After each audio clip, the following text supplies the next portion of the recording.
What's going on, everybody? It's Cody. Welcome back to the channel. Here for Game 1 of the WNBA Finals, Minnesota at New York. Only 2K to first. Super disappointed with that. But it is, they are going head-to-head with NFL here on Thursday night and on Sunday for Game 2. So pretty disappointing that two of a possible, at most, 5 games are going to be 2K to first, and then we're going to be right back in here next week with Game 4 and Game 5 if the series goes that far. But I just want to take a quick second and apologize for not having a video out for the showdown yesterday. I just haven't felt very good. I've been battling a head cold and losing. But I don't have my lineup up here. I did not play on Sunday because the contest wasn't very good. I did play last night, but I played Alyssa Thomas, so you guys know how that went. And I also played Dorka, who was playing ahead of me, Shahines Allen, and then just didn't play last game. So that just tells you how my slate went. Obviously, I did not cash.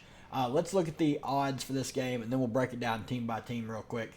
Minnesota is 6-point underdogs on the road, over under 159.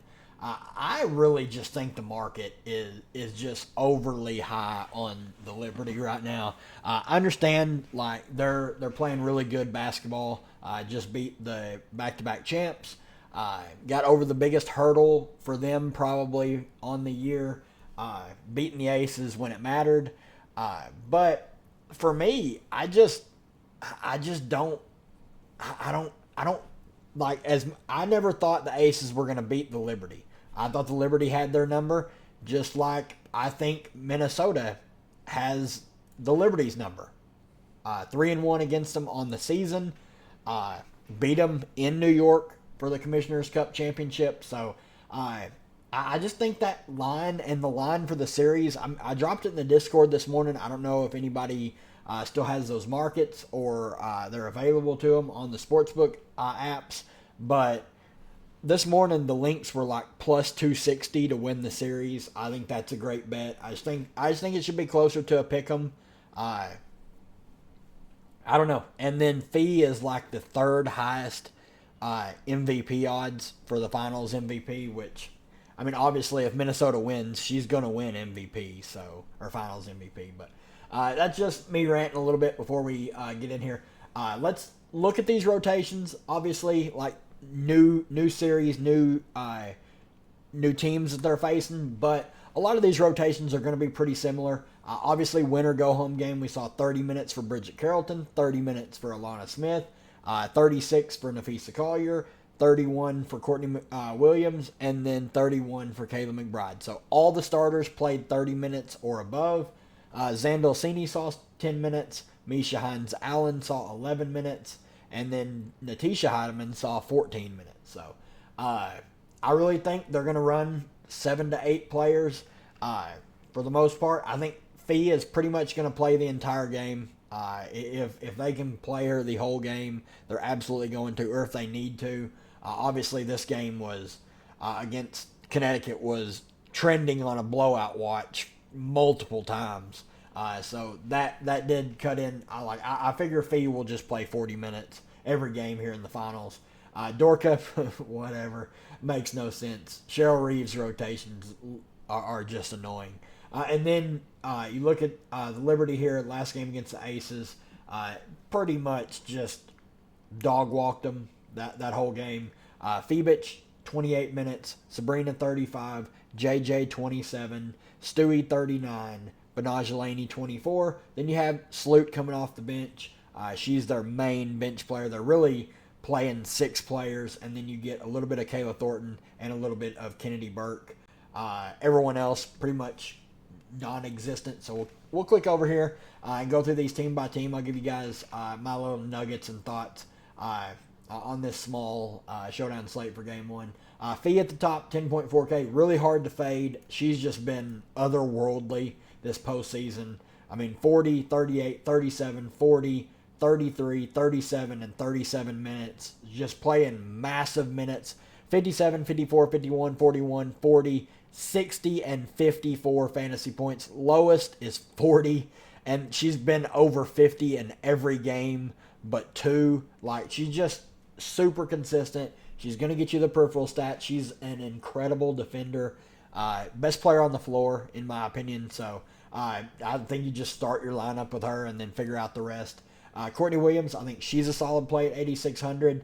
She's going to be asked to do a lot of the playmaking. If she's going to play 30-plus minutes, she's got big upside. Same with Alana Smith. If she's going to play 30-plus minutes, she's got big upside. Kayla McBride's going to play big minutes, needs to hit her shots to hit value. Obviously, this last game, scored 19 real-life points, put up just under 30 fantasy points. So this is the type of game you want when you play Kayla McBride. Is right around 30 fantasy points when she has a good shooting game. Bridget Carrollton, 6,600. Let's sneak back over here to this game, middle of the season against New York. I may have already passed it. Nope, it's right here.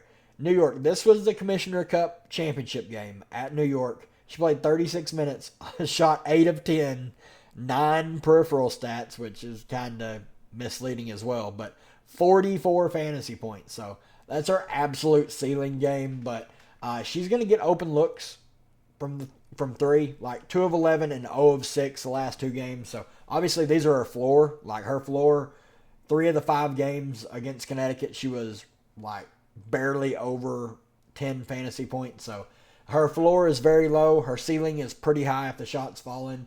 Then for the bench plays, like, you can play Xandla Lassini. She's going to play 6 to 10 minutes. Misha Hines-Allen, I really don't want to play because they've shown they may play Dorka over. They may play Misha Hines-Allen. I don't trust really either of them. And then Natisha Heidemann is a fine play at 5K. She's going to play 10 to 12 minutes off the bench.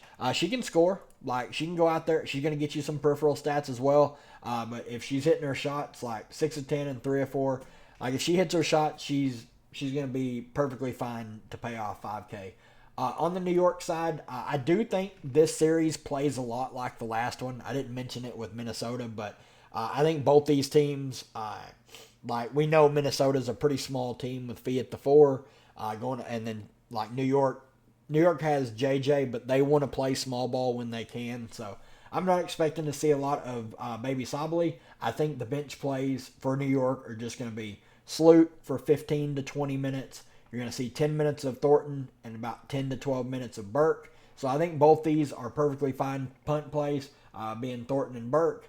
And then Benaj Delaney, 5,600. I like the upside. Like, obviously, she's not been very good, like, since he's, like, towards the end of the season. She's not had a good postseason whatsoever. No games above 20 fantasy points. But the minutes have been solid. And at 5,600, there is room for her to pop and put up a decent score here, especially in this matchup. Obviously, 1 of 7 shooting. She's shooting the ball. Like, she shoots the ball more than Febich does, and she's a good defender. She can get you some peripheral stats, maybe a stock or 2. So I do think there is a little bit of tournament upside, especially in this price for Benaj Delaney.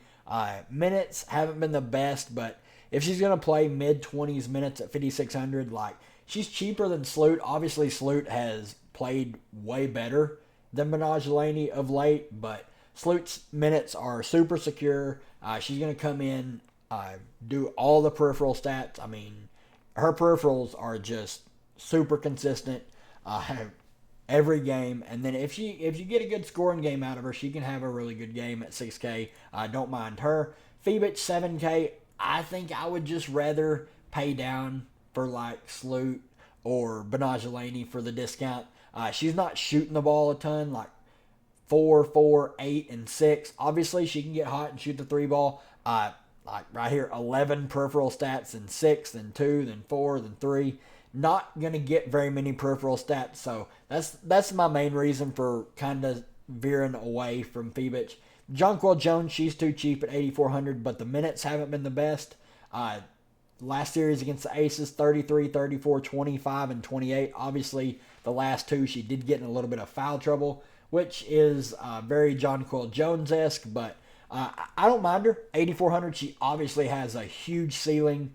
She can smash in this matchup, but it's tough because she's just not ever going to command a ton of usage on offense. She's really passive. Like, she's going to let Stewie and Sabrina just run the offense, and she's going to fill in the holes when she needs to. With that being said, Sabrina at 9,200, obviously a great play. Tough matchup, especially from like what she's been through. Like, Atlanta and the Aces are nowhere near the defense that Minnesota is going to throw at her. But running the point, she's got built-in peripheral stats and a huge scoring ceiling if the shot's falling. So definitely don't mind her. And then Stewie at the top, just going to play huge minutes. I mean, playing for another chip. This is when she shines the brightest. So really, really, really excited to watch Stewie and Fee go at it. Obviously, Yukon Legends, and then like starting Unrivaled together. Gonna be really cool. Obviously, both of them can't win, but we'll see how it goes. They're gonna go up against each other, defending each other. It'll be pretty cool. Stewie just gonna take a ton of shots. She's got a ton of peripheral upside, got a ton of stock upside. I think if you're just like starting a lineup, you just go here and maybe you play one in the captain spot and you punt a full 0. But I don't see a scenario where you can fade one of these two. I just think they're far and away the two best players on the court in the most important games of the season. I think they're practically going to play every second of the game. So I think you start there. But if you guys have any questions, hop in the Discord. I do not believe I'll have a live before lock tomorrow.